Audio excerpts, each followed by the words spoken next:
Have you ever wondered what it's like to shoot tigers with a lens? Well, let's find out together. Hello and welcome back to the channel. Today I've got a vlog for you which I'm super excited about. I've actually just arrived at the Wildheart Animal Sanctuary on the Isle of Wight. This is a location I've been wanting to get to for absolutely ages and grab some photos. They've got some amazing wildlife here, so I can't wait to get stuck in. I've got my sunblock on, I've got my camera, I've got you guys. Let's go. The Wildheart Sanctuary isn't about entertainment, it's about rescue, rehabilitation and giving these animals a better life. Every animal here has a story. Not all of them are easy to hear, so it's great that I can support their work today by visiting. So welcome to the Wildheart Animal Sanctuary here on the Isle of Wight. It is an absolutely stunning day and I can't wait to get out there and grab some photos. I'll show you around as I go along, but this is a place you have to come and explore. A few big draws, obviously. The big cats are here, they're something absolutely phenomenal. I can't wait to get a few photos of those. And it is a recent addition. There's actually 2 bears that have been rescued from a zoo and brought over here to live a bit of a better life, so we'll have a look at those guys as well. The sanctuary is about 8.5 acres. It's not huge, but every part of it's intentional. They don't try and pack in loads of different species. Instead, they focus on smaller numbers, mainly big cats and primates, and of course the 2 new bears. And the great thing about that is that's actually what makes it feel more personal. You're not just walking past animals, you're learning their stories. Alright, whenever you see a crowd like this, you know something's about to happen. This is always a good sign. People don't just stop for no reason. And in this case, it's feeding time for the tigers. This is where things get interesting, because everything changes in their behaviour. The movements, the energy, they go from calm to being completely switched on. And if you're a photographer, this is your moment. This is when you can get some proper action shots. The intensity, the power, the behaviour, you just don't see the rest of the day. Now this, my first shot of the day, this is exactly why I love wildlife photography. Everything about this moment just works. The intensity, the eye contact, the detail. And yeah, it's a little bit raw, but that's real. This wasn't staged, this was gone in seconds. And that's the thing with moments like this, you just don't get a second chance. You've got to be ready, settings dialed in before anything even happens. Honestly, how cool is this? You're standing just a few meters away from one of the most powerful animals on the planet. And you can feel it, the presence and the intensity, it's just unreal. This is the kind of moment that just makes you stop and take it in. It's not every day that you're this close to something truly wild. Now this shot is different to the first. It's all about presence. It's not action, it's not chaos, it's a quiet moment just before something happens. The way the light hits the face, the detail in the fur, and that look. It's like it's completely locked onto something that you can't even see. And that's what I love about this shot. It pulls you in. You start wondering, what's it watching? What's it thinking? As a photographer, these are the moments you're waiting for. Not just movement, but meaning. It's calm, but there's power sitting just under the surface. Alright, so there's a challenge with places like this. You're not just photographing animals, you're photographing through something. And these bars, these can ruin a shot if you're not careful. But this is where a zoom lens really comes into its own. When you zoom in, especially at long focal lengths, something interesting happens. The bars start to disappear. And that's because you're narrowing your field of view and your depth of field gets shallower.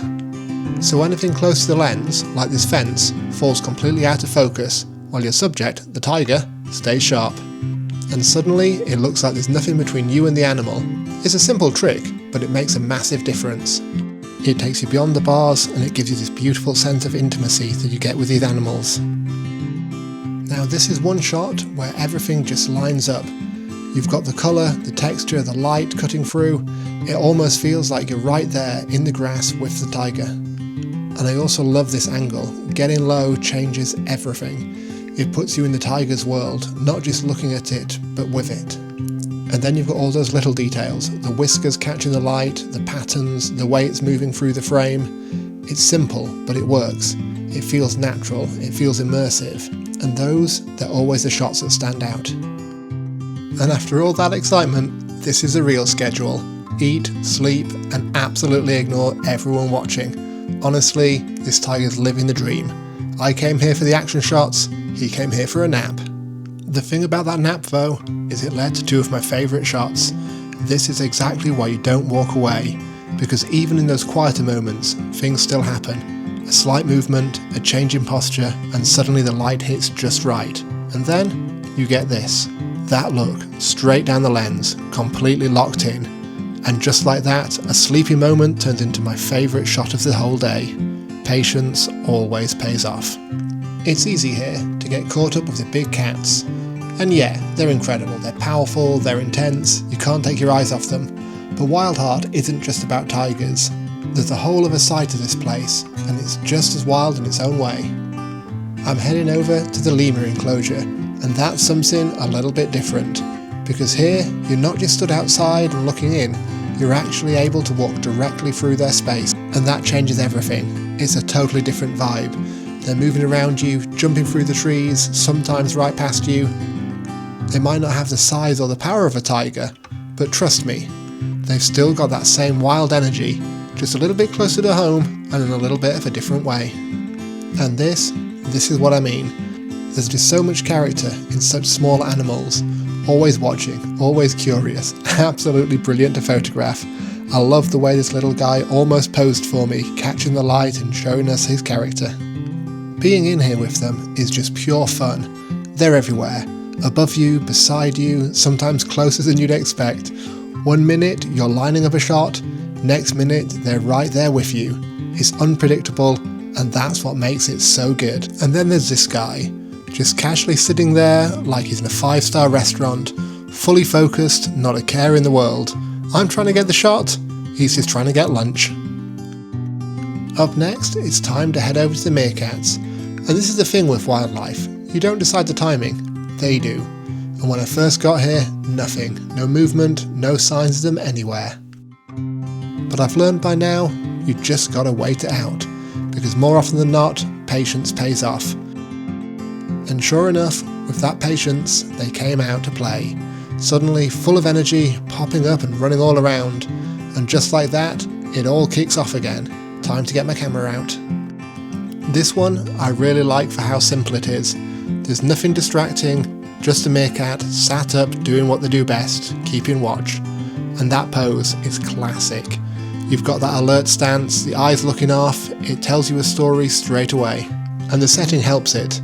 The textures in the wood, the tone in the background, everything just frames the subject without taking anything away from it. It's not overcomplicated, it just works. And sometimes those are the shots you just end up liking the most. So one of the big lessons around this sort of style of photography is patience. It's really important to remember that the animals are the star of the show. So if you are planning to come down and shoot some wildlife photography in this sort of environment, make sure you've got plenty of day, make sure you've planned ahead and you've got all the right gear with you. And then it's just a case of waiting for the action to happen. So for me, there's one final stop for the day. Benji and Balu, the sanctuary's newest residents, and their story isn't an easy one. These two spent years confined in a tiny cage in Azerbaijan, what they called restaurant bears. But now, they're here, starting again. And what's incredible is how it all came together. The sanctuary raised thousands of pounds from local businesses and local people, even international organisations chipped in, all to bring them here and give them a proper future. And this is their new home, a purpose-built enclosure designed just for them, over 3,500 square metres. And even the viewing experience is different. You've got this glass platform so you can get right up close without disturbing them directly over their enclosure. Space to roam and climb and swim and just be bears again. And after everything that they've been through, seeing them here, it just feels right. This shot I really like because it shows a different side to the bears. Bears get a reputation for being big and powerful, intimidating, but when you catch them at moments like this, and there's something a bit more playful about it, just all comes together. The stance, the expression, it's like there's a bit of curiosity there, a bit of personality coming through, and that's what I enjoy capturing, not just how strong they are, but who they are, and that's something that's just a lot more fun to photograph. I'll be honest though, I didn't realise just how much bears loved water, and watching this is something else. They're not just cooling off, they're properly enjoying it, splashing around, messing about, and there's something really special about seeing that. It takes this huge, powerful animal and suddenly it feels playful, almost carefree, and honestly, it's a little bit of magic to watch. And this brings me to my final shot of today, and honestly, I think it sums them up perfectly. They've got that power, that presence, but then you see this, playing in the water, completely in the moment. And it's hard not to think about where they've come from to bring them to moments like this.